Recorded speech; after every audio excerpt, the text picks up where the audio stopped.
starts in 10, 9, 8, 7, 6, 5, 4, 3, 2, 1, go.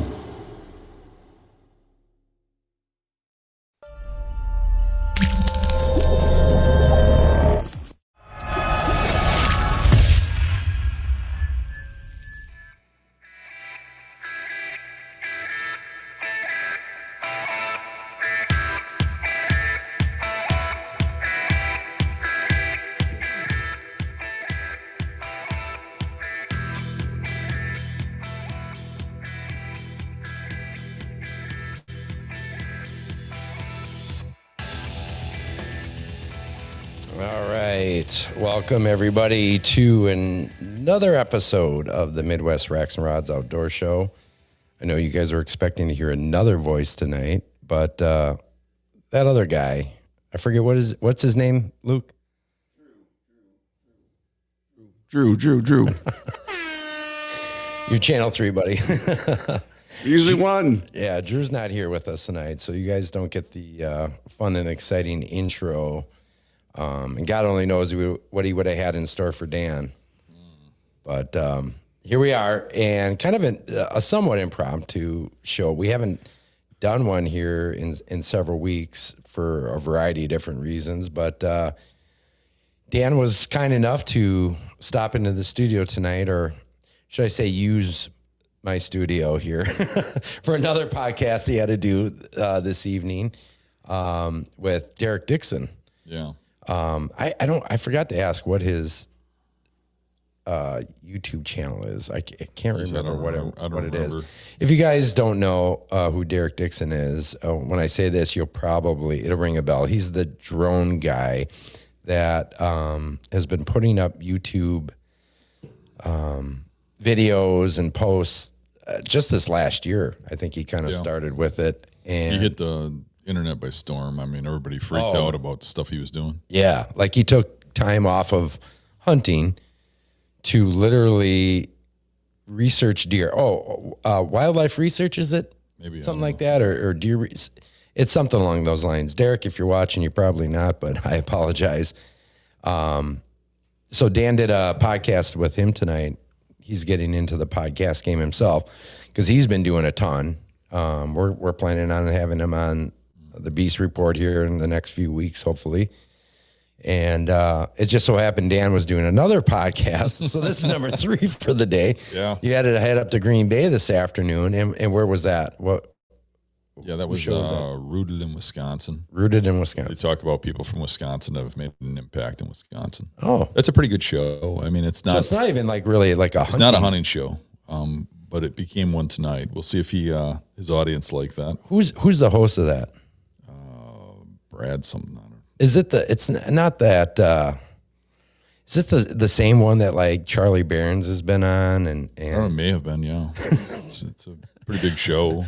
Yeah, I feel like Luke, are you familiar with the one I'm talking about, where this guy's like been interviewing like people who have made an impact here in Wisconsin? No, but he should have Charlie back on. It's like the Nicolay Law guy, the guy with the beard, right? Oh, that guy? Is it that guy? He's got a beard and, well, I mean, he's not Nicolay Law guy, but he looks like him, yeah. Yeah. Okay. Oh, okay. I think I know exactly who you're talking about. What's it called? Wonders of Wisconsin? When did you say Rooted in Wisconsin. Rooted in Wisconsin. Rude, like Rick Rude, like bad? No, rooted. As in, put your root down, as the Beastie Boys said. He used to be a radio host. Okay. So he went into podcasting now, I guess. All right. Well, I'll have to check that out. Well, that's cool. I mean, that's something different then.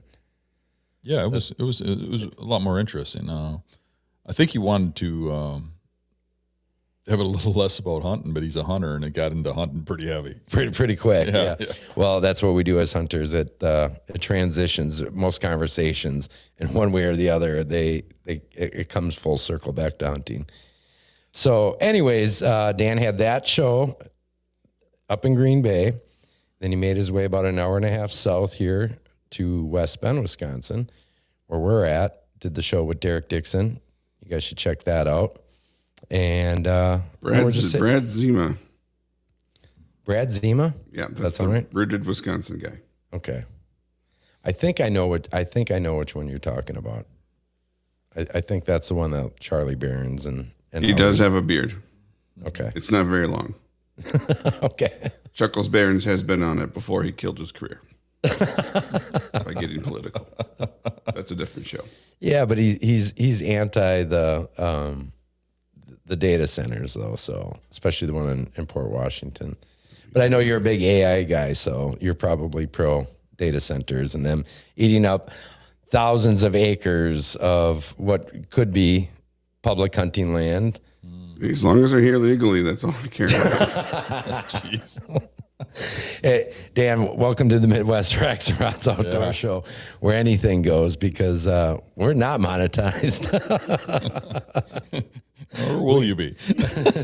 Nor will we ever. No, this is just for fun, as they say. But anyway, so like I said, Dan was kind enough to use the studio, and and he's like, "Well, if you want to do something for Midwest, we can go ahead and do that." I'm like, "Yeah, what the heck? It's Friday night. I'm gonna have myself a cocktail or two or three, and we'll just BS a little bit with everybody." So.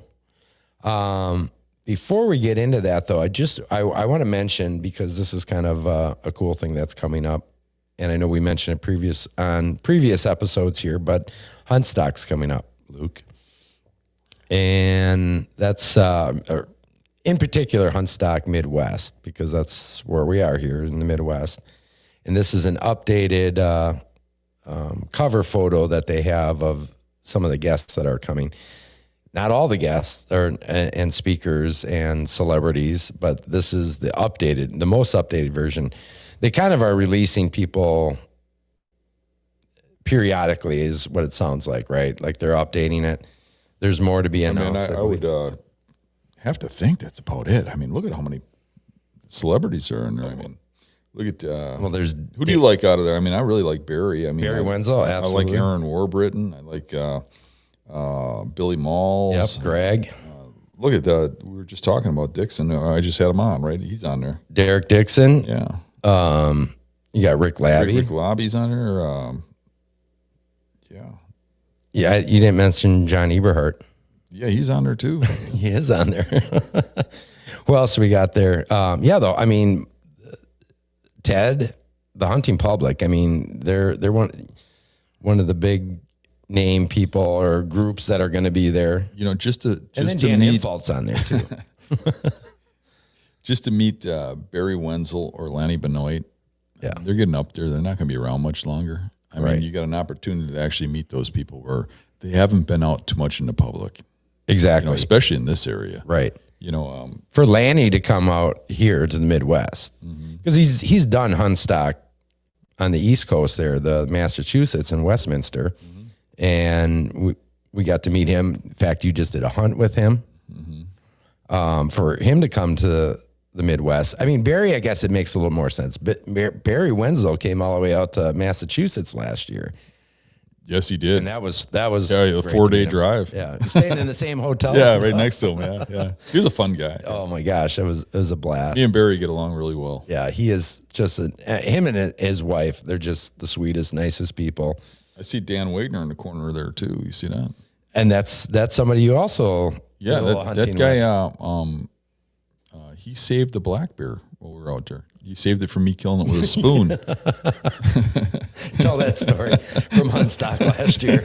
Go ahead. That wasn't from the Huntstock. Me and him arranged a hunt, and I went and hunted with him. If you guys don't know who Dan Wagner is, Dan Wagner is one of the top bear guides in the country for hound hunting. Yeah, and he's up in Maine. He's so far up in Maine that if you went any further, you're in Canada. Right. I could throw a rock from his house and it'll land in Canada. But on one of the chases, I mean, we chased a whole bunch of bears. We chased them up trees. I mean, I got footage of them coming down right next to me. One of them peed on me. It was so close. And we ended up catching up to this bear, and it was a pretty good-sized bear, about 350 pounds, I'd say. And it was a sow, and I didn't want to shoot a sow. Now, it didn't have cubs, but I just didn't want to shoot a sow, and he didn't want me to shoot a sow. He's a real management-minded person, kind of like myself. Yeah. And so we decided to pass on it, but it was really aggressive, not normal aggressive, really aggressive. It was going after the dogs. It would Sure. like look around, pick one out, run at it. And we're just coming up on this happens faster than what I'm describing. I mean, it was a pretty fast event. We get up there because we kind of run up to this thing. We could hear the dogs crying and stuff. And we get up there, and I think spinning around, looks at a dog, charges it, looks at another dog, charges it. And I had brought this apprentice along with me to film. It's his first time ever filming. And when we're on the way, he says, "What do I got to know about this? Is there any tricks or trades or tips or whatever?" And I said, the one problem I have with cameramen is, I said, they always, when something goes south, they drop the camera and want to help, or they freak out and they stop filming. Yeah. I said, "Don't do that." And he goes, "Well, what if a bear is going to kill you or something?" I said, "That's not, number one, it's not going to happen. Number two, get that shit on film. Number two, your job's to film, and there's plenty of people around to stop the bear, to protect things. That know what they're doing, right. too. You have nothing to worry about. Yeah. You just got to trust me." Okay, I trust you. So we get there, and bears don't charge people. That doesn't happen, So we get up on this bear, and it's charging at these dogs and stuff, and we get up to about 20, 30 yards from it. And Dan's yelling at it, trying to get it to go, and he's going to, wants to get the dogs off of it and let it go so we can get on to what we're doing. And all of a sudden the bear, they keep spinning around looking at these dogs, spins its head and looks at the camera kid, this apprentice kid, and starts booking it right at him. I mean, it's coming full blown. Right. And I'm sitting there with a bow. There's another guy next to me that has nothing. And there's a cameraman with a camera. And I didn't bring a handgun or anything because the laws are so strict in the states I got to go through that you can end up in prison for having a handgun in your truck if you just have it packaged wrong or something, or you have the bullets in the wrong place. I just don't want to deal with it. Yeah. So I didn't bring a gun along. I just had my bow. And Dan recognizes that bear is charging. I mean, it's really fast. And he jumps in front of the kid and raises the gun. And this kid just rock solid, never flinches. And you see this bear is coming right at him. It's coming right up the camera lens. And you see the guides, Dan's gun coming to view the barrel right alongside the camera. And you see it stick out into the frame. And it's funny because he uses a blaze orange gun. Blaze orange, yeah. But that barrel comes up into that screen, and as that bear gets about 3 paces away, the gun fires and the bear drops at her feet. It was a pretty shocking experience. Yeah. That bear meant business. And he hung in. Yeah. Hung in tough there and got the whole thing. If anybody didn't see that, there's a short on the Hunt and Beast YouTube channel. Yeah, you should check it out. It's just crazy. The whole hunt's on there too. Right. But that short is just crazy. So this apprentice has, it's my understanding, at least according to Uncle Lou, he's Dan Jr. Yeah. So he resembles a young Dan Infalt. Yeah, that's funny because I have a son that we call Dan Jr. Yeah, but he's Dan Jr. The real Dan Jr. is very big. He's a huge boy. But both me and Dan looked at the apprentice and were like, "You didn't even flinch." And he said, "You told me to trust you." And I told him straight out, I said, "Don't trust me that much." Right. Not that much. That is impressive because when we were at Huntstock after we got done and we were out in the woods in the Mountain Laurel, doing some scouting and some filming in that with Pat Burns, I wasn't even that good with the camera. I'm like, all right, guys, we have to I got to spray some mosquito spray on. I mean, we were getting chewed up, and I was especially in that. So for him to have enough nerve, I couldn't even handle the mosquitoes and that without us having to like, all right, we got to cut here. I gotta get some rappel on. This is brutal out here. Yeah, props to him. Should probably bring him on a few more. Yeah. I think he's got a job with me filming if he wants it. Yeah, that's good stuff. He really wants to be a hunter. I got him a prime bow. Oh yeah. Got him kind of set up, and he's really wanting to get out and hunt. He's hunted with me 2 years now with gun during gun season. For the deer drives? Yeah, so for both years he got a deer. The first year he got a buck, and a fairly nice buck for your first buck. And then this last season he got a doe. So he's looking to get into bow hunting. Sure. He got the bow all set up for him, and he's shooting well, and nice. Keeps asking about it. So we're going to try and get him into bow hunting. That's what it's all about. Getting people that have never done it before into it. Yeah, well, a person like that, I mean, he grew up in a non-hunting family. Nobody knows hunts and stuff, and he wants to try it. And he has no means. If someone like me or you doesn't take one of those people by the hand and help them a little bit, he's lost. Yeah. We all lost by not getting him involved. So, I mean, anytime you see that situation, just for the future of hunters, you should help that person get involved. Yeah, exactly. Yeah, I agree 1,000%. Just to take it back a little bit towards Huntstock here. So Dan and I were at Huntstock in Westminster. There's a couple little pictures and stuff from one of the seminars we did, and that's Pat and Pat there in the Huntstock shirts. There with you, me, and Uncle Lou. Just an absolute blast. They right now are looking for some volunteers to help out for the Huntstock Midwest, which is happening in Beaver Dam, Wisconsin. What the date's on there, right? It's July. I can't see from here. Year 3. 16th through the 19th. Yeah. So, and if you guys just keep that up for a second there, so people can get a chance to see what's in store for them if they do volunteer. They get some free raffle tickets, which everybody gets for coming. You get entered in, and man, the prizes that they give away. I mean, it's like over like $40,000, $50,000 worth of prizes. For these. Well, not only that, raffles. But the people who volunteer are in a special raffle just for them too. That's right. You're right. You're absolutely right. There's a special raffle for them that kind of exclusive to the volunteers. I even told Pat and Pat that if they want some help with the volunteers, that I'll give every one of them a free cat out of Carol's collection.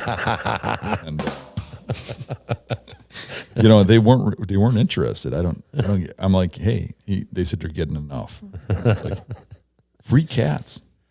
Hey, maybe if it was raccoons,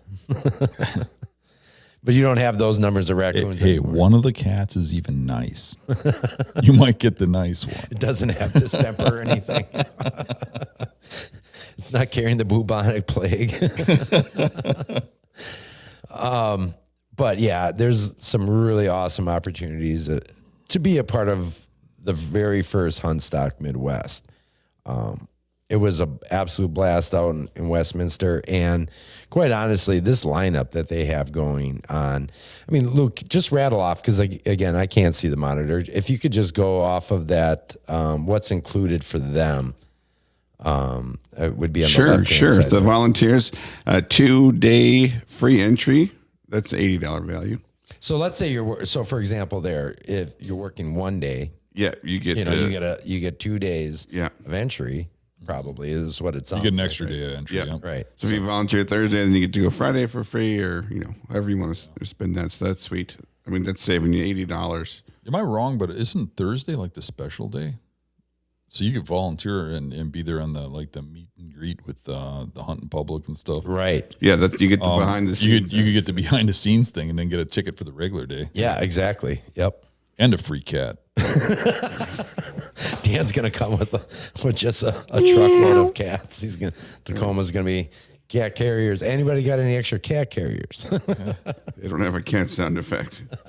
The door prize entry, we talked about that. And there's the volunteer only door prize pool. Then that door prize pool for the volunteers is $2,500. Not like in one shot, but in value. You get the T-shirt, you get the hat, you get cold drinks and snacks as well. So they feed you and hydrate you, and then you can also get that behind the scenes access. So you get like a little VIP badge and walk around.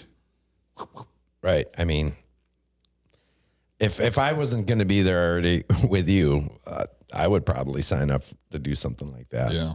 I mean, and I'm sure that's a limited number. So, that's going to run out. So if you want it, if that's something that is of interest of you, sign up. Yeah. 20 on Thursday, 30 on Friday, 50 on Saturday, and 30 on Sunday. So just limited spots available. You even think about it like some of the people listening are probably trying to start a podcast. They're trying to start stuff. They're trying to do things, trying to get into the hunting industry. I hear that a lot. You do too. People are like, how do I get involved? Right. You get into something like this and you get to network with some pretty good people. Yeah, exactly. You know, the people that you're signing up with. Right.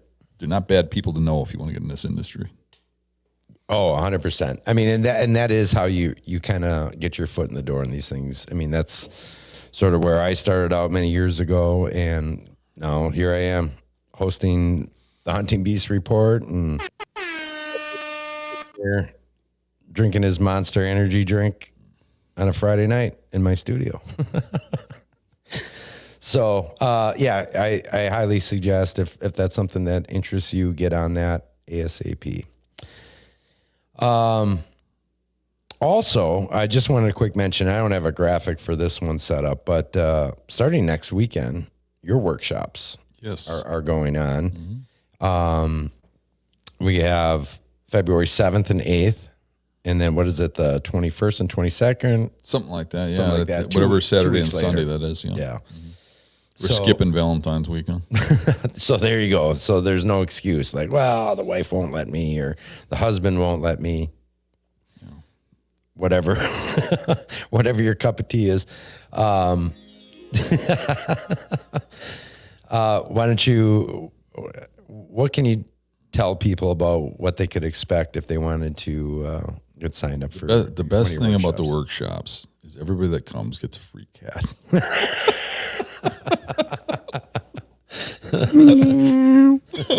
There it is. You did find one. But no, the workshops are a blast.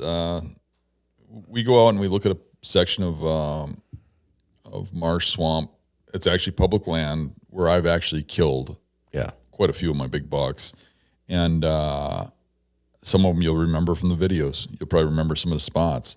But looking at those firsthand and seeing the setups and looking at the deer beds and looking at how they come in and out of and where I set up is a huge learning tool for people. It's a big jump in their hunting career. So, and we break them down, we discuss them, and it's not like I sit there and lecture or I do some rehearsed stuff. Right. We discuss it in a group fashion, and everybody's allowed to ask questions, anything that's on their mind.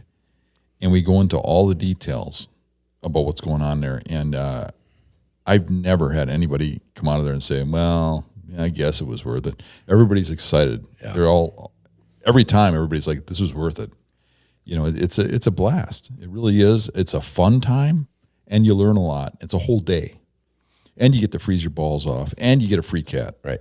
And Dan promises to answer all questions will be answered. Yes. So, I mean, should you be somebody that come up? We have to say, though, maybe not correctly. I mean, if you ask me how to solve world troubles, I'll probably tell you. But that doesn't mean it's going to be the correct answer.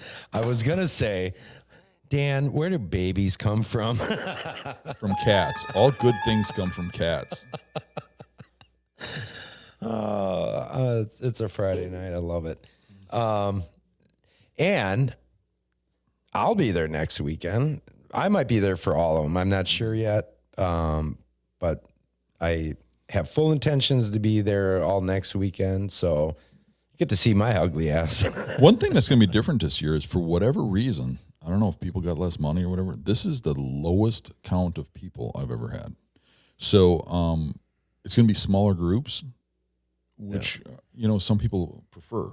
So it might be, you know, a pretty good time for some of those people, the smaller groups, because we can spend more time on certain subjects and stuff. Some people are shy in the larger groups talking. Yep. You know, we've seen that doing seminars and things where You almost got to coax it out of people a little bit. They want to, but they're afraid to speak up in front. They're just not comfortable talking in front of larger groups. I mean, the last 10 years in a row, I've had to shut it down where we filled all the spots. And this year, we don't even have half. Wow. I don't know why, but this Probably is how the it is. cats. It could be the cats. If it was puppies, it might be a different story. Ferrets. Everybody loves puppy. Gerbils. Get Richard Gere to be a guest speaker. Oh, too far. No, not on this show. Nothing's too far. Dan, where would people, let's say somebody's watching this and they want to know how they could get signed up for one of these weekend.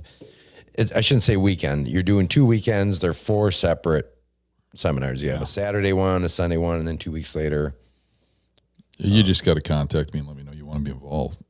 So you can email me. You can PM me. Hunting Beast Forum. Yeah, the Hunting Beast Forum. You can get a hold of me on Facebook and say, hey, Dan, I want to be involved. Yeah. There's a lot of ways. Yeah. And what is the cost? And it's $340. That includes a meal. Yep. We're probably only going to do the restaurant on the one day that's really big. Because the smaller groups, we're probably just going to go to a pizza place or a bar or something. Yeah. Get some pizzas. But we like to have the meal. We like to be able to sit down, shoot the crap about, anything that people want to know about hunting wise or whatever comes up. Can we expect any other guest appearances from, say, in Uncle Lou or Ricky Poo? I never know when they're all going to show up, but usually Eric's there, I was going to maybe say Dave, maybe you, who knows, Jacob might show up. I mean, we usually have Jacob, usually have some people that show up that are a little bit of a surprise. I mean, sometimes we have outdoor writers that show. I know that the guy who hosted Rooted in Wisconsin said he'd like to come to one of them, so he'll probably show up for one. Nice. Yeah. Well, and what was his name again? I don't know, but Cat something. Cat Stevens. he said that he ain't coming unless I give him 3 cats. He kind of laughed and said, I'm just kidding, but I know he really wants them. So the cats are coming. Brad Zima. Yeah, Brad. He invented the malt beverage from the 90s. That was really popular for girls that drop Jolly Ranchers in. I don't even know how far we're into this, and we haven't even begun to talk about public land hunting. Mm-hmm. And specifically, I don't want to necessarily talk about the hunting aspect. I want to talk about public land and what it means to us as hunters, and the importance of it, and how it is. It's a commodity. It's a resource. It's conservation. There's politics involved. There's so many different things there's so many people that use public land, not just hunters, right? I mean, that's what we talk about all the time, is how public land, we utilize it as hunters, but there's so many other people that also use public land. There's, I'm just taking southeast Wisconsin, for example. You have the Kettle Moraine State Forest, you have the north and south, you have equestrian, you have horse trails. You have people that cross-country ski. You have people that snowshoe, bird watchers, dog walkers, hikers. There's a lot of things that not all public land is accessible in for those types of things, but it's still public land, right? And everybody's utilizing it. But is everybody paying for it in the same way? Yeah, probably not. I mean, I don't think it's equal how it's paid for. I mean, it's probably a little more hunters, right? Yeah, probably. It's paid for in different ways, but the thing is, it is paid for by the public, so the public should have control of it, not some guy in an office. Correct. Yeah, we're losing public land. Yeah, we are. You remember? I don't know if it was on my show or your show. It was probably on mine, but I think it was on yours. We had a discussion about this, and they sold a property that was pretty popular by me Right.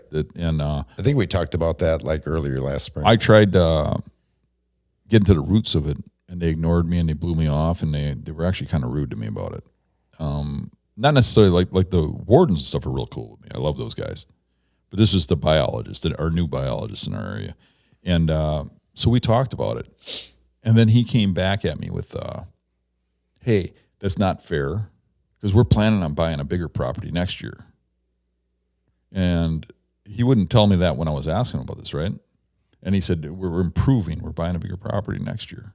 Next year's gone. It's still not there. So he never did. We're selling some land to buy other land. So I mean, it'd be like me having control of your property, and I sell your backyard. When you complain and say, well, next year I'm going to buy you another one over here.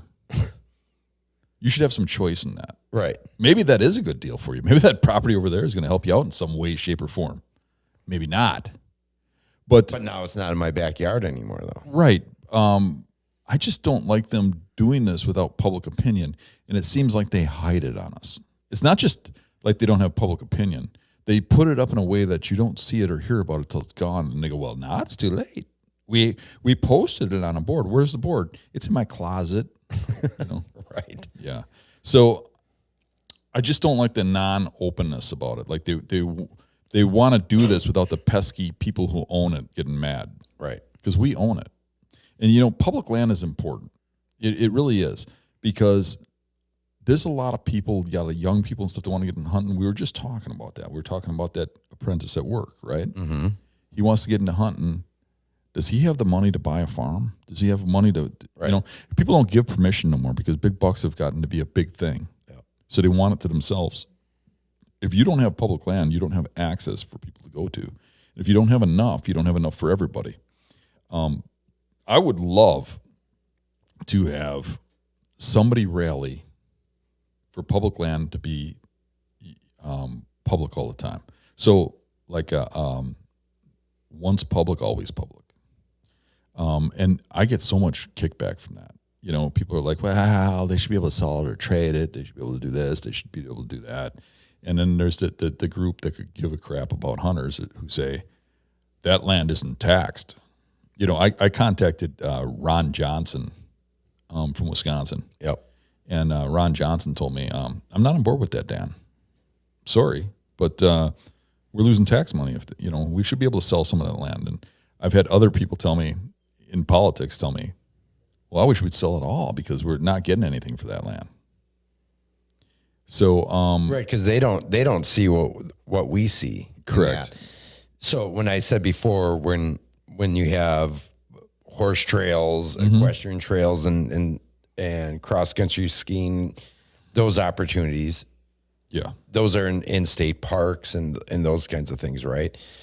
But those people don't necessarily see the benefit of a swamp or a marsh, you know, that just looks like, well, you know, I can't even access that. If it's landlocked, it's one thing. Right. I mean, I understand them wanting to get rid of landlocked land, but it better really be landlocked, you know? I lost my point. What I was going to say. Been doing a lot of that lately. You get through 3 podcasts. Yeah, you have 3 podcasts and 3 monsters in. I'm sorry. That's going to kill me. Let's hope not. Otherwise, I'm going to probably end up with cats that I don't want. Okay, how many you want? 0. But no, I mean, not everybody has the same vested interest in public land as hunters do. Right. And I think that's an important thing to understand. Now, the second you talk to some of the people that utilize public lands and hiking trails and things like that are, say, bird watchers and people of that nature, and you talk about, well, they want to sell off this land because they want to develop it. They want to sell this off for some development. But development's good. You ask the town, like a town I live in. Do you want this land that you get no tax money for?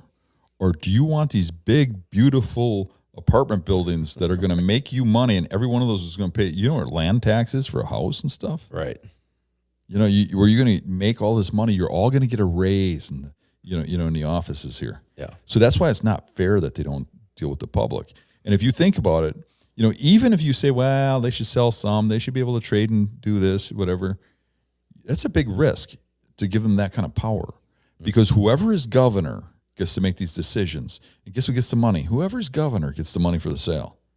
Right. So if you get the wrong person governor and he just sells all the property he wants, maybe he sells 50% of it, he can do that. Yeah. And I mean, I lean a certain way, but I don't agree with either side. Yeah. And there's people on both sides that are selling public land. Mm-hmm. Trump's guilty of it. So are the Democrats. Absolutely. Yeah.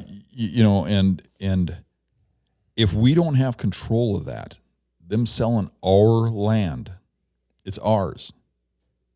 If we don't have control of that, they could just sell it all tomorrow. Right. They could, they could have some problem. Say a township gets a lawsuit because a police officer does something bad, and they get a $40 million lawsuit. I just saw one of those the other day. This town doesn't even know how they're going to pay for it, but they're being ordered to because what they did was outrageous. Oh, really? So they get this lawsuit, or they have some problem. How are they going to pay for it? Say they decide they're going to sell all the public land to pay for it. Then we're just out? Yeah. That's our land. We should vote on what happens. It's the same thing like who runs the DNR? The governor. That should be the governor. It should be somebody we vote in. We, the people who use that land. We, the people who use those resources, should vote that person in, just like we vote any politician in. The DNR in Wisconsin is run by the governor. Right. I think he doesn't have that much interest in it. Well, and if you would go into more detail about that, explain, if you will, how the active governor has that kind of control with the DNR. Yeah, and the changing of who's in office. They put the governor in full charge of the DNR. He is the head chief of the DNR. So there's always a dispute there. Right. So we've seen horrible leadership in the DNR, in my opinion, until Scott Walker was put in office. Mm-hmm. And one of the good things that Scott Walker did was to hire biologists for each county. It was to look into what was going on with the CWD because of the complaints. It was to listen to the hunters and start putting some things in place. And he put a lot of money into the DNR. He was really a helpful person as far as hunters go. Right. Because he's a hunter the himself. Sportsman, yeah. And most politicians aren't hunters. He was a hunter, and he saw the need to help people. Exactly. Which I appreciated that end of him. Yes. And what happens is when he got in there, the first thing he did was get rid of all the people that were running, that were Democrats, basically, because he was a Republican. Mm-hmm. And for the most part, I agreed with that because most of them were put in there as political pawns. Like I said, I didn't agree with it before him. As them being put in there was like by a governor, not necessarily because of he's a Democrat or Republican, but that particular governor, who was a Democrat, but he put those people in there as favors. Like, this is a job that doesn't matter, but somebody has to fill it. You're my friend. Yes. So I'm going to give you this. I'm going to give you this position. So Basically. the governor before him had. I remember I did research on this. His lawyer got a job. Besides his legal job, he got a job as like head of some office in the DNR that had nothing to do with legal. And as his neighbor got a job as like running. I can't remember what it is. It's so long ago because it was before Walker. But he had all of his friends and stuff, and political friends and people that made donations got all the jobs in the DNR who weren't capable of doing biology and stuff. Mm-hmm. You know what I mean? So then Walker gets in and he kind of fixed all of it. And as soon as they got him out, the next one comes in, fires everybody he put in place, and puts, regardless of their capabilities, out of spite almost. Right. And I am a little politically biased, obviously, but it's both sides. When they get in there, they're firing the other ones, and they're firing the other ones. So it's constantly turmoil in the offices there, where there's no consistency. Yeah, where if you voted somebody in for those, exact positions. Not exactly for those positions, because you're not going to get people to vote for every position in the DNR. Yeah, I suppose. But vote for the person who runs it. It doesn't need to be the governor. Oh, sure. Yeah, I get what you're saying. I would rather see a biologist be the head of that. Just like I think that when you run a machine shop, if you're looking for somebody to be the lead man, you're going to take one of the best machinists and put them there. Mm-hmm. You know what I'm saying? You want somebody that understands the working portions. Let them build their team. Right. Yeah, that makes sense. But unfortunately, that's not. I mean, in some states that is the case, though, right? I mean, I'm not too versed on that. I'm sure some states ran different than the governor run. It would be really interesting to find out what states run that way and compare how their conservation and Department of Natural Resources, or however they, because everyone's phrases a little bit different, how they're run and compare it. Yeah. Because that constant changeover, there's just no consistency there. Right. You know, you bring somebody new in, they're going to change things just for the sake of changing things to be different than the who was in charge, you know, previously, and that's chaos. Yeah. It's not a good thing. On top of it, you constantly have 501c6 groups, right? That they are the more hands-on activists and parties that are trying to influence change in votes, right? It would be, let's take wolves, for example. You have groups out there, Hunter Nation, for example, whatever, where I don't know if they're a C6 or a C3 in terms of, like, if they actually have influence, where they're the ones that are out on golf courses and going out to dinner with politicians, versus, yeah. I'm sorry, Luke. Sorry. You got some info? Yeah, there's 5 states that elect the head of their public lands and land commissioner, essentially. Texas, Washington, Arkansas, New Mexico, and South Dakota. Those are the only 5 states that everything else everybody else is applied for. Is like Wisconsin. Well, it's nice to know that is a thing in some places, because that gives you some hope. Right. But 5 states, that's... All right, repeat them again. It's Texas. Yeah, so Texas and Washington, it's a chosen statewide with a partisan election. Arkansas, New Mexico, and South Dakota, mixed of appointed and elected positions that split the duties. So some are elected and some are appointed, so they kind of combine them.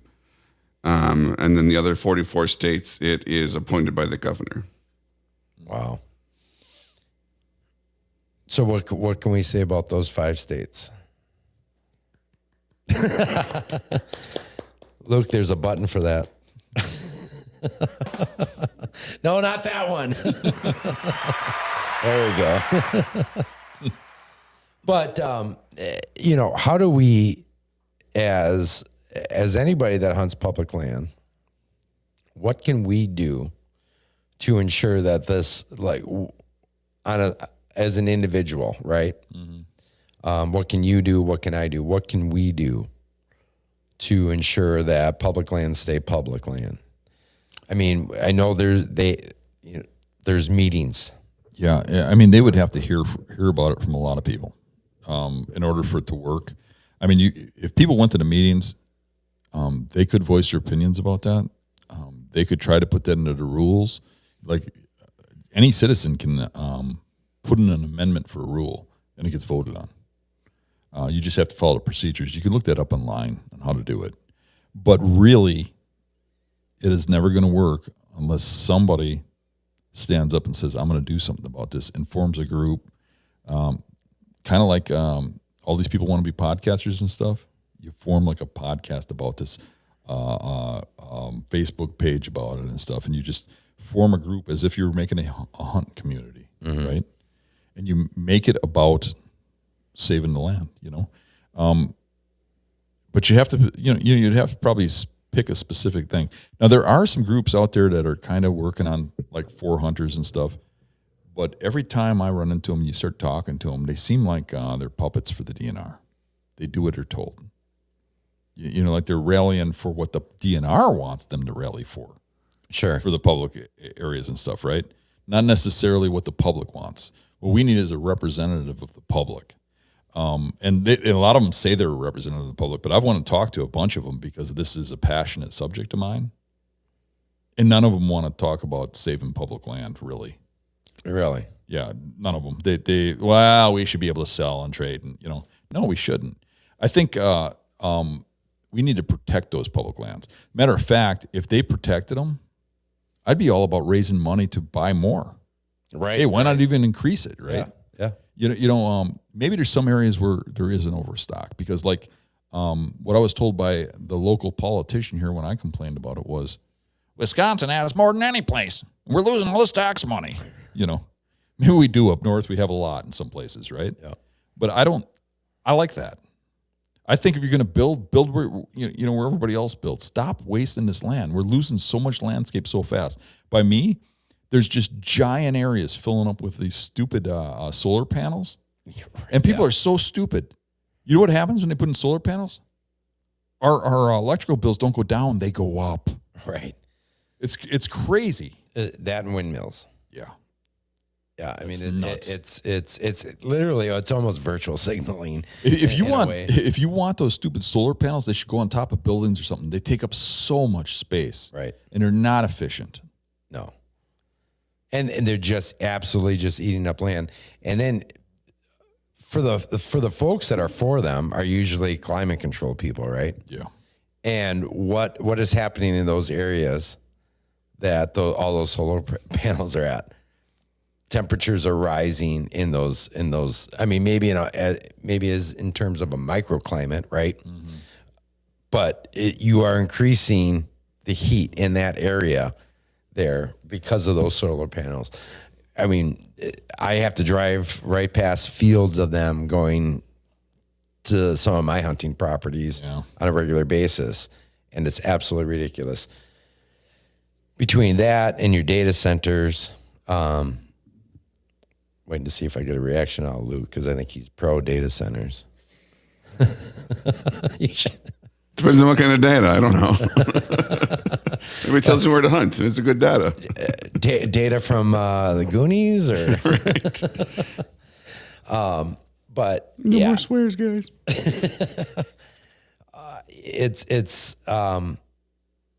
It is extremely interesting because everything is political at the end of the day. Mm-hmm. And it's all, everything revolves around special interest groups. Yeah. Who's influencing this politician? Who's padding pockets? I'm not saying any of these people are wrong. I mean, yeah, we lose money if you don't do this.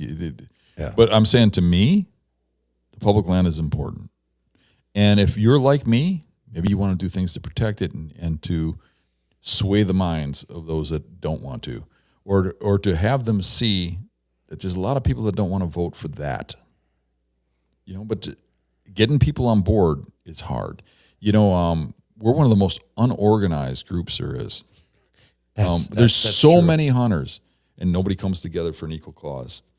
You get a group of people in a room, and you say something like that, and they're like, "Yeah, but what are we going to do?" Right. What can we do? Yeah, it's out of our control. They're never going to listen to us. A young group get a group together to do something about this and start selling shirts and stuff to raise money. They could, once public, always public T-shirts, and have everybody showing up and into these meetings wearing those shirts. Call the media, tell them you're going. You'll get well known real fast. You don't even have to kill big bucks. Right. That you bring up a really good point, and it's so evident on social media that we can't even agree on what weapon. Mm-hmm. They fight over somebody using a crossbow or using a regular bow, or the inner fighting is it's insane. It's just pure jealousy that somebody's having an advantage over using a crossbow or something. Right? Who the hell cares? Right. If you use a bow, use a bow. Right. If you use a crossbow, use a crossbow. If you're going to think that that guy's going to out hunt me, dude, you got a long life ahead of you, because There's always going to be somebody that's going to out hunt you. Either they got more money, they got better property, or they poach, or they whatever they do. Yeah. You cannot compete with the rich people of this world, or the people that, even if you're apples to apples on public land, you're not going to compete with the guy who has no job and has Has all the time. time in the world. Yeah. The stay-at-home dad while his wife makes the money. You're not going to beat this. So, I mean, to pick on somebody because they use a crossbow, if you don't like the law, pick on the law. Organize yourself against the law. But they're fighting amongst each other over stupid crap when we have some big problems. It doesn't exactly. Another big problem that we have on the same subject is that we have people among us that are organized against us. And that would be like, I hate to say it, but Pheasants Forever, some of these other places that are organized, give money to the DNR to make habitat for invasive pheasants that are from China. Right, exactly. No, I don't. I'm not against pheasant hunting at all. No, I'm not against throwing them out there, but they are an invasive species.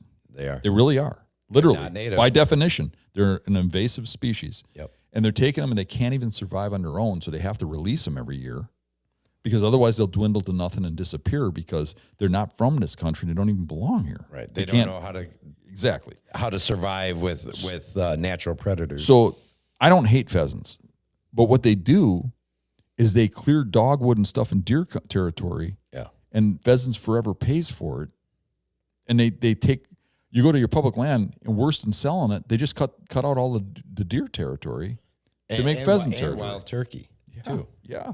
And then when you complain, you're like, you deer hunters got everything. You got all this territory and you can complain about that. You betcha. That's exactly how they sound. Right? A little more nasal. They sound a little more nasal. More like me, naturally sounding. You sound like cats. Yeah. So I mean, I don't even necessarily think Pheasants Forever is doing something wrong, but I think what they're doing is just for pheasant hunters. Right. They're focused on what's most important. Do you ever hear of Whitetails Unlimited donating money to create whitetail habitat? I haven't heard of that. No. I don't. Maybe they do that. I've never heard of that. We don't create whitetail habitat. We take it away. Right. They're like, deer can live anywhere. No, they can't grow big everywhere. They can't, and if you mess up the public land enough, they will move on to the private. Right. They'll move where the habitat is good. So protecting these public lands and policing them and policing what they do is important. I mean, out by me, last year, they went in with all this big equipment. I mean, giant equipment into Jefferson Marsh and dug all these ponds all over the place. It's a freaking marsh full of water. So what was the purpose of that? To spend money that they got in a donation. I have no idea. Most of those ponds aren't even holding water anymore. They weren't even made correctly. And it's like, what the hell? You know how much that had to cost? Oh, yeah, a ton. All that equipment. Yeah, I mean, they were out there the whole summer. Yeah. That's Then they'll go out there and they'll burn all the grass out because they don't want trees to grow because they want to keep it pheasant habitat. So, I mean, maybe I'm a little whiny because a lot of people like pheasant hunting and stuff like that, but I don't want to see my deer habitat lost. Yeah. Pheasants can live out there in a lot of habitats. I mean, you want to release pheasants, but don't take an invasive species and take away the natural terrain for deer. Actual native species. Because some companies donating the money for you to do that. Right. Yeah.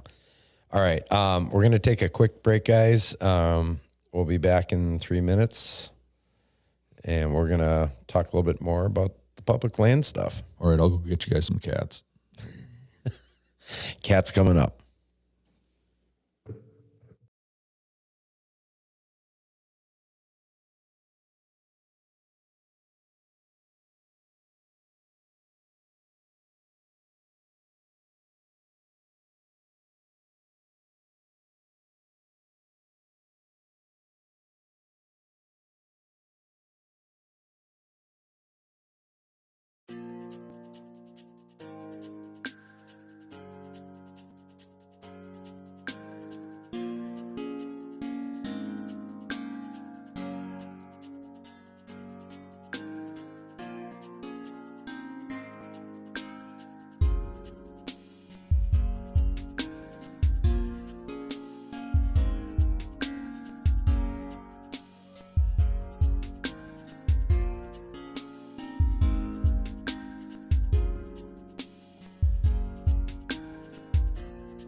What is an eponym? A person after whom a discovery, invention, or place is named or thought to be named. There are very few eponyms in the hunting industry. A product so popular and so functional, it becomes the act of the product. So how does something become an eponym? It's the best, hands down.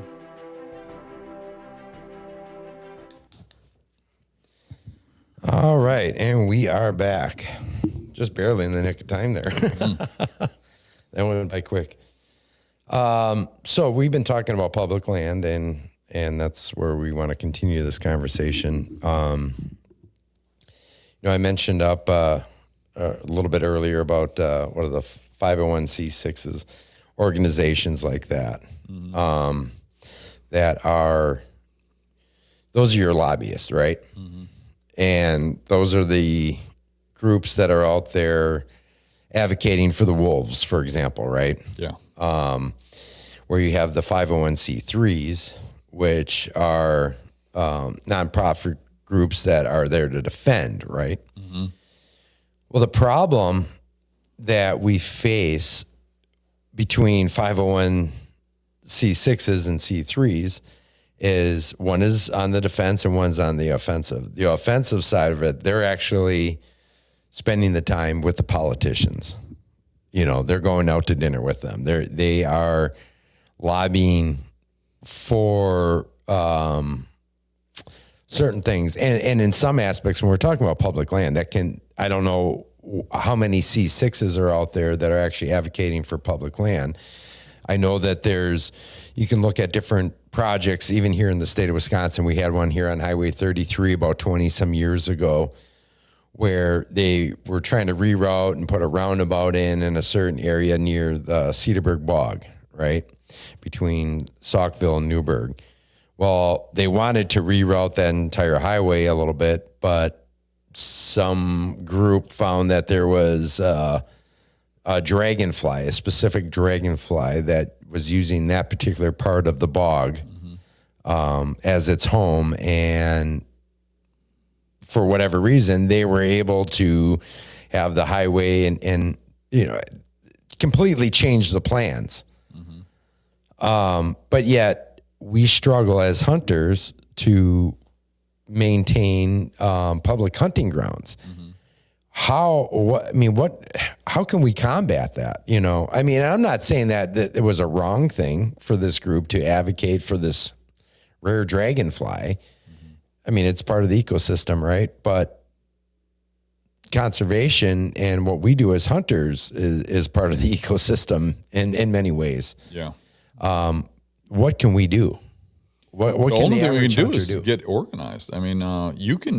You can singly go to meetings and complain every time you're at a meeting, and it does get heard, and it gets documented.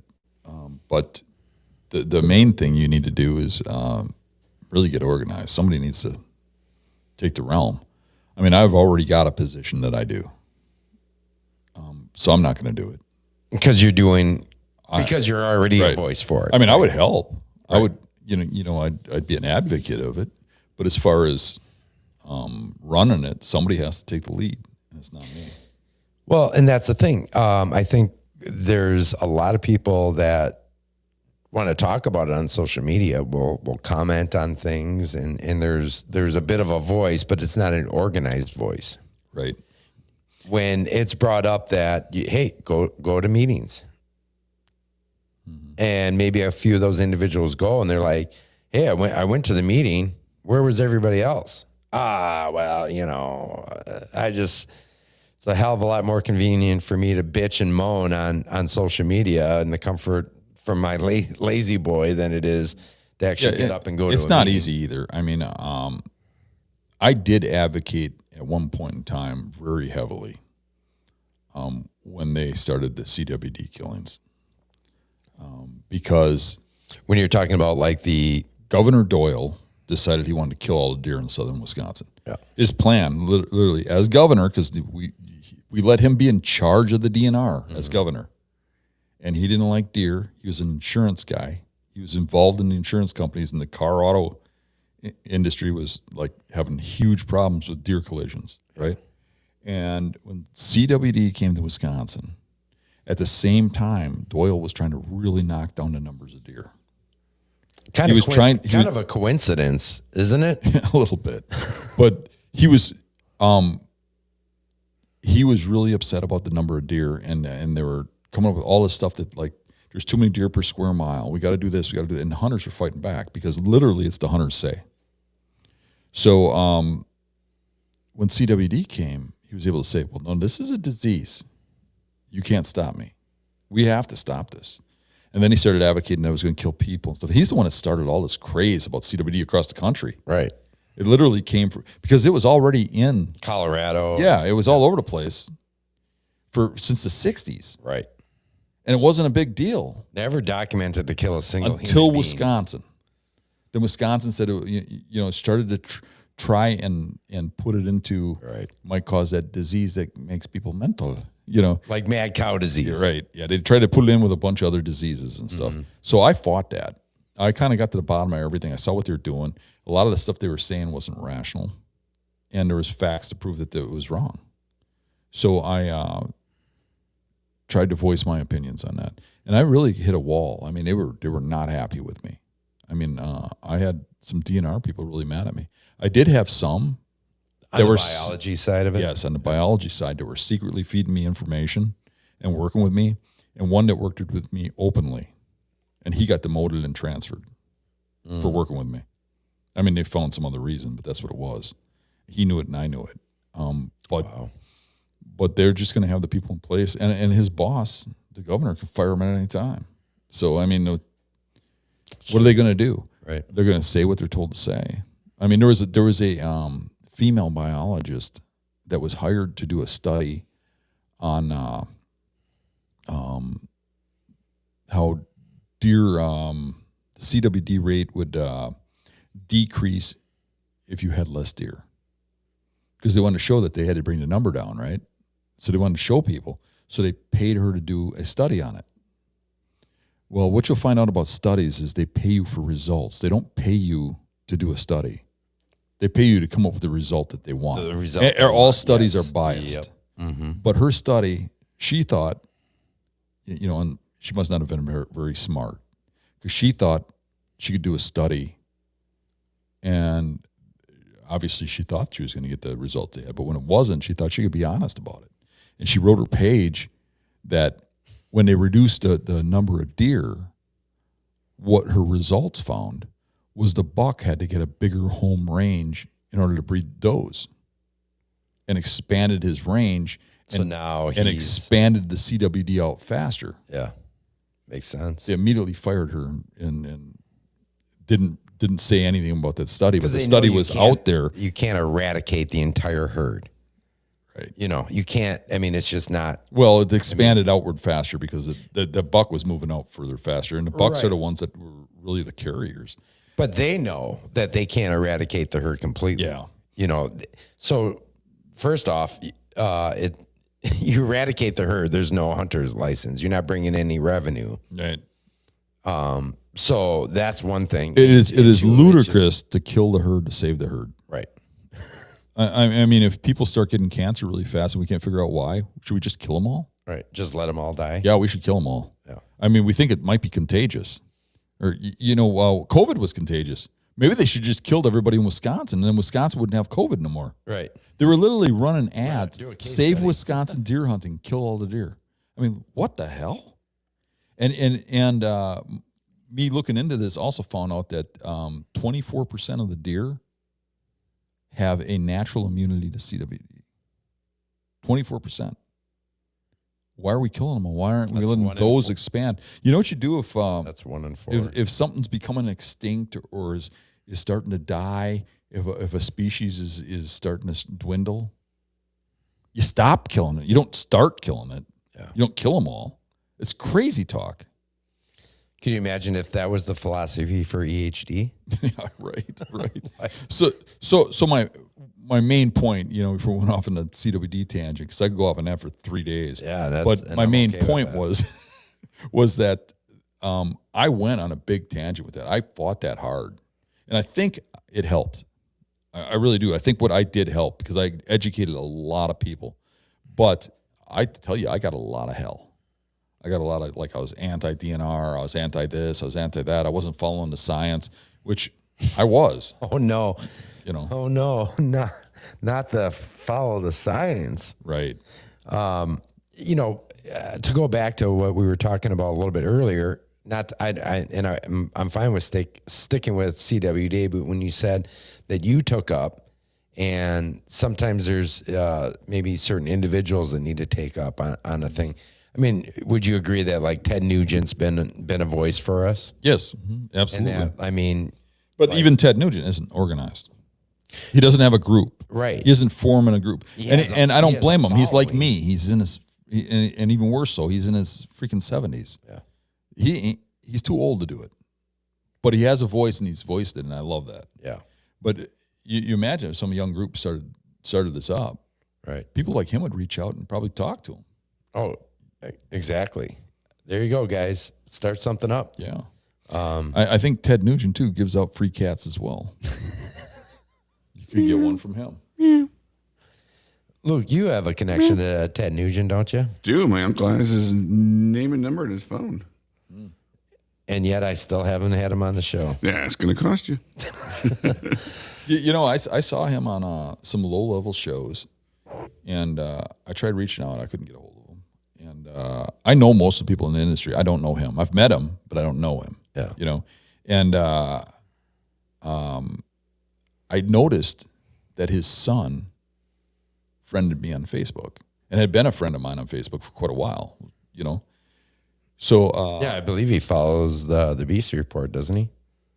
Not that I know of. Oh, but I saw him on my Facebook page as a friend. Friended me years ago. Oh, maybe that was Tom Miranda and Jim Shockey. Could have been. But I had chatted with him a time or two on the page or whatever. Obviously not about him being Ted Nugent's son. I don't throw that in people's face. But I thought, well, you know what? I'm just going to reach out to his son and ask him if I could get Ted on the show, what it would cost me, because I'd pay him to be on, you know. It'd be fun to banter with him. And I asked him, you know, what it would cost, and he unfriended me. Oh, yeah, there we go. Yeah, so I never got a reply. So I'd love to have him on. Oh, I mean, I would love to be able to just spend at least 60 minutes chatting with him. I did a show. I mean, I don't even know how you could condense the amount of things, because he's a talker. Yeah, you can't even talk to him. You say one question, and right, the rest of the podcast is going to be him just answering that and everything else in the world. Exactly. But he's a great guy. Right. You know, that would be a blast. I met him in St. Louis at a deer show. I believe I was working for Buckmasters at the time, selling magazines. That's how long ago that was. Yeah. You know, you wouldn't get me to sell magazines now. But Buckmasters was the shit back in the day, though. Oh, Holy yeah. Christ. I mean, they had me at the Classic. Was that something? I could tell you stories about that. But Ted Nugent was there at this show, and he really didn't do shows. You know that. Right. But he came there to do a couple seminars. They must have paid him a pretty good penny, but he's kind of a strange cat.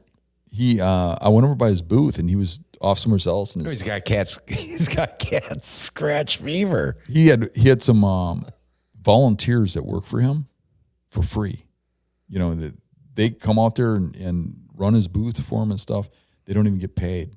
And then what are you talking about? Like that is everything in the hunting industry. Yeah, I know. Everybody does everything for free. I know. But you think that he's probably got some money.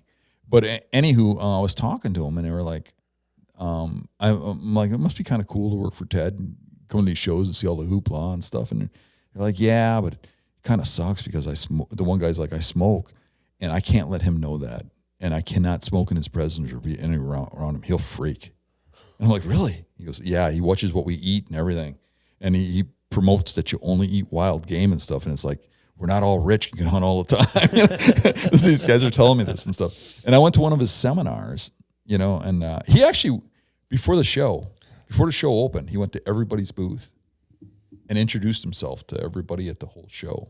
That's cool. And one of the things I was getting at about him being there was the show got shut down 4 times for bomb threats because he was there by anti-hunter groups. And this was in St. Louis? In St. Louis, yeah.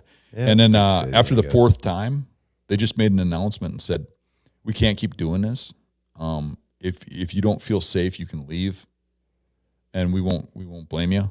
But we're not going to shut the doors or make everybody go out again. Yeah. There's another bomb threat. So then I went to one of his seminars, and I was laughing my ass off. You know what the seminar was about? How much Illinois sucks. It was like, I won't even touch Illinois. I fly over Illinois to get here. It was funny. But he's a cool dude. He's kind of eccentric. If something pisses him off, he'll talk about it for 3 hours. Oh, and the way he talks is you can't beat him. I mean, he's so quick and so smart. Yeah. And so intelligent. He'll beat anybody that tries to debate him. He hasn't killed any brain cells. Right. Yeah, I wouldn't even dare attempt to debate him. Not because I agree, nor would I ever, but just for the simple fact that I agree with almost everything he talks about. Yeah. And I mean, sometimes he can go to an extreme, but even then I'm like, yeah, you're right. At the end of the day, you're right, Ted. Mm-hmm. And, I feel like in a lot of ways, without Uncle Ted, who else in the grand scheme of this industry, right? In the hunting industry, would be that voice. I mean, it has to be some young guy coming out of the roots. Some guy that wants to be somebody. You don't. Is there somebody? I mean, like there's not going to be any big guy that does this. It's going to be some smaller guy that comes up out of the roots and says, "I'm going to represent Wisconsin." Now? Is there somebody coming up? Not that I know of. I mean, nobody wants to do it. I've seen groups form, but they don't like advocate for the public land and stuff. They just don't. They start out kind of like that, and then they go off. It's kind of like let's go off on another tangent here and kind of flip the script. It's kind of like when we were talking about Scott Walker, whether you like his politics or not, what he did with the DNR, if you're a hunter, was good, right? Yeah. One of the things he did when he was in office is he set up this thing where he got a lot of complaints. And I'll tell you what, I sent him messages and I got responses back. He was talking with me about this crap. And he's a good guy, for hunting. But he said that he was going to set up an oversight committee for the DNR. Right. And he put that in place, that we're going to make an oversight committee that's going to police the DNR, right? That because of this killing too many deer thing, right? That it has to be, this was Walker's thing, it has to be okayed by the people. He put that in place and they couldn't get it back out. He made it into the law, right? And it's still in the law. But they got him out of office before it started, and they kind of twisted it. So that oversight committee was supposed to be able to tell the DNR whether or not they could, if they had a plan to kill more deer, they could represent the people. Yep. And say, no, my community doesn't want that, or this is what my community wants. And here's how that was twisted. It was the DNR cherry-picked these people. They were supposed to be picking like people that were like the like influencers for the area, people that were in the hunting community publicly, and pick them from each county, right? So I didn't apply for it, but it was an application process to do this free job. A DNR warden in my county and the biologist at the time both came to me and said they would like to go and put in a recommendation for me to have that job. They said, who else should it be? In my community, I'm more well-known about deer hunting than anybody, right? I said, okay, I'll apply if you guys are putting me in for it. So the DNR warden for the county and the biologist recommended me. They didn't recommend anybody else. I wasn't picked. I don't even know who the guy is that was picked. I don't know. But in Waukesha, they picked one of the guys that's on my website, Ron Coolis. And Ron Coolis was Rancid Crabtree on my site. So Ron was on my site, and he was talking about everything that was going on in these meetings. And they're like, okay, well, they want us to either kill the deer by having a 4-day doe season, or we can extend the season for does, or we can. And I'm like, everything you're saying has to do with killing does. Well, that's the choices I got. That's not the choices you got. Tell them you're not killing does, that you're an oversight committee. He goes, they didn't give me that choice. I said, but you have that choice. I said, read your roles. So he went back in and he started arguing that. He started saying, hey, I looked into this. I have a choice here, and I don't think we should be killing these does. Like a couple of weeks after that, they busted him for feeding deer for his dad. They had to set up a sting operation because he put corn out for his dad to hunt over. His dad was like 80 years old or whatever. And then they were able to fire him and put him all over the newspapers that CDAC guy was feeding deer. So you had a look on your face like, Ron. Yeah, it's not a conversation I want to get into right here, but I have my opinions. Okay. All right. For sure. But, regardless of your thoughts on him, the CDAC thing and the oversight committee was abused. Yeah. Sure. I agree. So that was attempted by a lawmaker. So the right person in office could actually make a difference. Could make a difference where we could protect our public land. Yeah. But you have to have somebody who cares. Most of your career politicians are just going to do blanketly what all the rest of the politicians before them did. You get disruption by voting in non-politicians. And Scott Walker was a preacher. He ran a church. So for him to get in office was disrupting. He would do things that he believed in, not things that over time had donated money to him as he went up the ranks and stuff into his group, right? Right. So it wasn't like a bought and paid for position. It's kind of like Trump. Trump didn't come from the establishment. And that's why they hate him so much. Yeah. Is because he came in there and he was able to disrupt the group. Like him or don't like him, he's doing what Trump believes, not what a party believes. Right. And that's how you get change, is you bring in somebody new. And that's why some of the party leaders don't necessarily agree. Mm-hmm. But yeah, I get what you're saying 100%. To just kind of rewind back to who is being a voice for public land. I mean, I guess I would say, and these are younger guys, not, younger than you and I, anyways, yes, yeah. Would be the hunting public. I mean, I feel like Aaron Warb has been a big advocate. Yeah, he has. But they're not going to put their whole lives into it. No, they have their focus. They're doing what they're doing.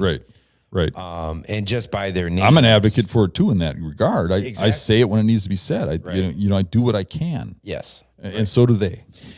But so I guess what you're saying is that there's not somebody that's dedicating themselves. There's not this young person right now that's the focus. And I'm going to get some heat back from it because there are some groups doing some things, but they're not specifically doing that. So there's a space for that in this industry. I think doing it like in Wisconsin, like starting up like a chapter or a group like that, and if you were successful, you'd see that expand to other states. And you could create a podcast out of that. Right. I think if you try to do the whole country, you'd fail. You have to specifically do it to your area. Yeah, I agree. Yeah, but you can get a big enough following. Right. So, anybody out there, you think about like there's opportunity. there. I mean, that could be your ticket in, is take up for the public lands and be an advocate for it and be that voice and start that group. I mean, we've had this discussion before. I'm not going to hold my breath, but right. I do think it would be fun for somebody, at least for a little while. I mean, they're going to get some kickback, and a lot of people can't handle that.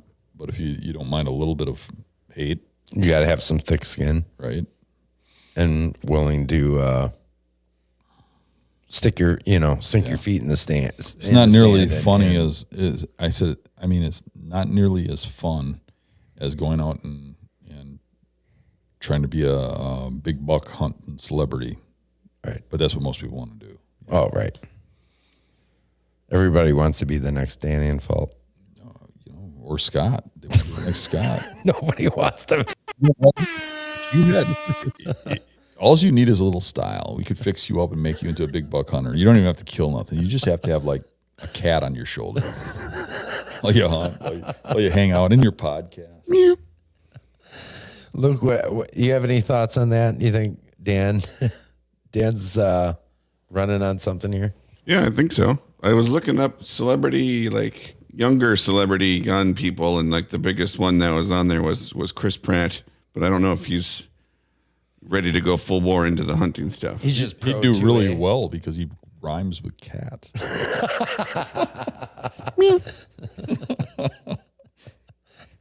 But the other people were like Kid Rock. Michael Keaton was on there, which didn't seem like a good idea. Miranda's Lambert. So Miranda's Lambert. I'm sure there's a plethora of country music artists that are huge into the hunting community that could do something. I just don't think that's like their focus. No, I mean, and I don't think they would like to divide the crowd because there literally is a lot of people who are advocates for selling the public land. Yeah. I found that out when I bitched about it because I got a lot of kickback from not just politicians, from people who are like, hey, I don't like my taxes being so high. If they'd sell some of this land and spread out the taxes, we'd be better off. We got too much public land. Right. And those are obviously people that don't hunt though. Yeah. Or if they do don't hunt or don't care. And I'm like, if they do, I'm like, you want a house in your It's a backyard? lease. You want your, Right. yeah, I don't mind. You get that feedback from some people. Yeah. I don't like the country. I don't like animals in my yard. I don't They're eating I don't my want bullets to hostas. hit my house. They're eating my hostas. Yeah. They're eating my lilies. Don't get me started on cats. That's something that I'll take them down. Give me some gravel and Yeah, Luke. I don't even know. Can I get a nod? Yes or no? that's another show. All right. Maybe for after the show. Members only. OnlyFans? Yeah. Meow. Oh my God. You got to stop with that. I have a feeling you're going to end up recording that sound. It's just going to be on a push button here coming up. Is that it? We do have those options here. Oh my God, I don't even know where the hell we were going here with this. See what you did with these sound effects? I know. It's so distracting. It really is. Him with the damn air horn. If we didn't have those sound effects, I'd have never even mentioned cats. You did it to me. I don't know. I mean, I think we could continue to talk about this for hours on end and go down all sorts of different avenues and branch out. But I feel like for tonight, this is probably a good place to wrap it up here. Alrighty. And that. Hope you guys got some good information out of this and maybe a few chuckles and laughs and make sure you subscribe to get a cat. Yeah. All right, Dan, thanks for hanging out and spending some time here tonight. Yeah, no problem. We'll be back on Tuesday on the Hunting Beast channel for the Beast Report. I don't even know what are we doing on Tuesday. Do we even have a plan? Let's yet? just do like some sort of scouting thing and take questions. And just the regular. we'll talk about some sort of I wouldn't be opposed to Detailed continuing the story. conversation about public land stuff too, but we'll see. I mean, at least at some point or another. We could do a whole podcast on cats.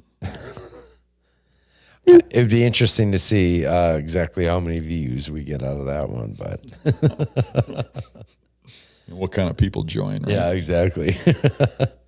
I mean, maybe we need to broaden our audience a little bit and tap into that. But anyways, we appreciate you guys tuning in tonight on this Friday evening. Hope you got a couple chuckles and a little bit of information here from what we talked about tonight. So until next time, everybody, always outdoors.